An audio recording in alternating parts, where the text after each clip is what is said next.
One of the oldest and most important rivers in the world is the Euphrates. This river is where a lot of history happened. Parts of Western Asia are crossed by the Euphrates River, but it is drying up. In the past, there have been problems with the river's water level going down. And why is the Euphrates River so important? Some people think that when a river dries up, the world will end. Is this true? Keep watching to find out why and what it means that the Euphrates River is drying up. The Euphrates River starts in Turkey and flows through Syria and Iraq. Before it goes into the Persian Gulf, the river flows into the Tigris. The basin is about 190,000 square miles on average and is about 1,700 miles long. The longest river in Western Asia is this one. Most of the time, the water level is higher from April to May because it rains and snow melts more. Along the river, some of the original plants are still there. For example, the Euphrates River flows through a dry forest in the southeast Turkey mountains. Along the river's edge, you can also find a wide range of plants and trees, such as rose or plum, pistachio, and oak trees. Cereal grains like wheat, rye, and oat grow well in places that are dry. Not only is the Euphrates River beautiful and full of amazing sights, but it also has a lot of historical importance. For example, ancient cities like Sippar, Nippur, Shuruppak, Mari, and Urkuk were built along rivers. Water was like money. It made the land along the river good for farming, which helped the people who lived there. The first time the Euphrates River was talked about was in cuneiform writings found in Shuruppak and in Nippur before it was ruled by the Sargonians. It was made in the middle of the 3rd millennium BC. It was called Baranunam, which is an old Sumerian word. The name of the river sounds like the name of an old city in Iraq called Sippar. It is likely that both the city and the river were important and holy. Animals in the river Euphrates. The animals that live in the Euphrates River include snakes, small and large mammals, and fish. There are different kinds of animals, but there are also different kinds of wildflowers and plants. For example, Persian sand vipers, Levantine vipers, desert black vipers, big sea snakes, and yellow sea snakes are the most common snakes in the Euphrates River. On the bank of the river, willow trees and wild grass grow. You can also see shrews, river otters, wolves, hedgehogs, and wild pigs, among other animals. They drink water from the Euphrates River all the time. What's causing the Euphrates River to dry up? Why has the Euphrates River been drying up for so many years? Some of the many reasons for this are the many dams, droughts, water policies, and the waste of water. Many Iraqi families who depend on the river are desperate for water. Low rain is the main reason why the Euphrates River is drying up. Iraq is going through the worst drought it has ever seen. Iraq and the area around it also have to deal with climate change and rising temperatures, which make droughts worse. This has been an issue for a long time. When the river dries up, it affects more than 7 million people. Because it has not rained much, it's been hot, and the river has dried up. Crops are failing. This has caused more than 800 families to leave the villages near the Euphrates River. Another Bible river, the Tigris, is also losing water and drying up. What the Euphrates River means and what it represents.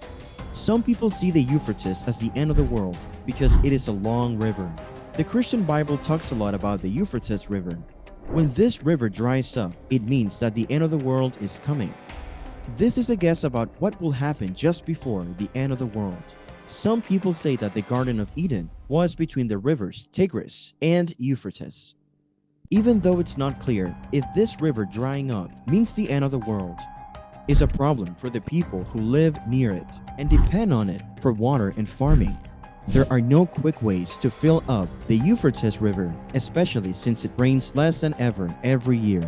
The story of Golden Mountain. Once upon a time, there was a group of treasure hunters who believed in a long-held myth that there were golden mountains hidden in the Euphrates River. They had searched far and wide for any evidence of the fabled treasure, but their efforts were always fruitless. One day, as they were exploring a remote area of the river, they stumbled upon a small cave that led deep underground. Intrigued by the possibility of finding the treasure, they bravely venture inside, their lanterns casting eerie shadows on the walls.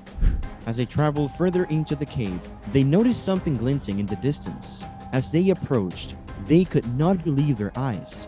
A vast chamber lay before them, filled with glittering gold. The walls were adorned with precious jewels, and the floor was strewn with glittering coins and artifacts of untold value. The treasure hunters could hardly contain their excitement as they began to explore the vast chamber, their hands shaking with anticipation. But as they began to collect the treasure, the roof began to shake and rocks began to fall from the ceiling. Realizing that they were in grave danger, the treasure hunters frantically gathered as much gold as they could and raced for the cave entrance.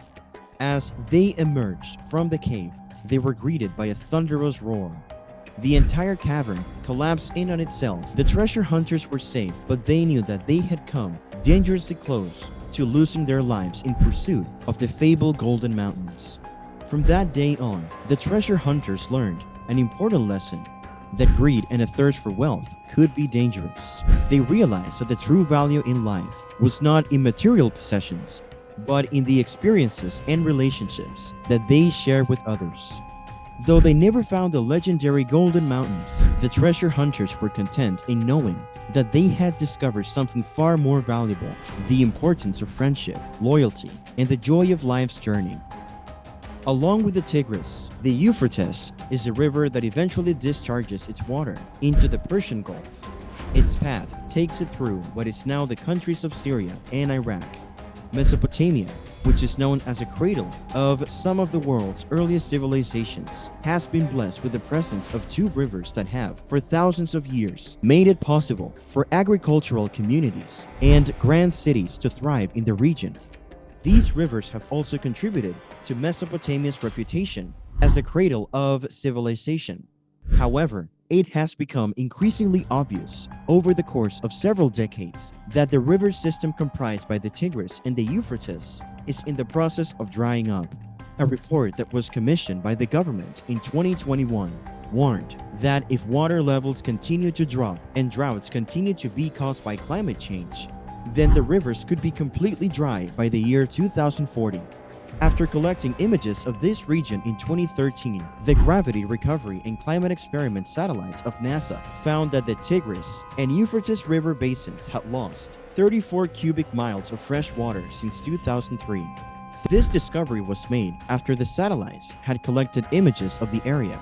Jay Famigletti, the principal investigator of the study, as well as a hydrologist and professor at UC Irvine, said in a statement that Gray's data show an alarming rate of decrease in total water storage in the Tigris and Euphrates River basins. They currently have the second fastest rate of groundwater storage loss on Earth, and India has the fastest rate of groundwater storage loss on the planet at the present time. Immediately following the drought that took place in 2007, the rate became particularly startling. According to Famigletti, in the interim, there has been a continuing increase in the demand for potable water. However, the region's management of its water resources is not coordinated due to differing interpretations of international laws. In the meantime, the demand for potable water has been increasing. The area would face unimaginable devastation in the event of the river system's total collapse, which is a sign of the strain that is already beginning to show itself. Millions of people in Turkey, Syria, and Iraq get their drinking water from the Tigris-Euphrates River. The rivers are having trouble, and at the same time, tensions are rising on a global scale regarding who has access to how much water.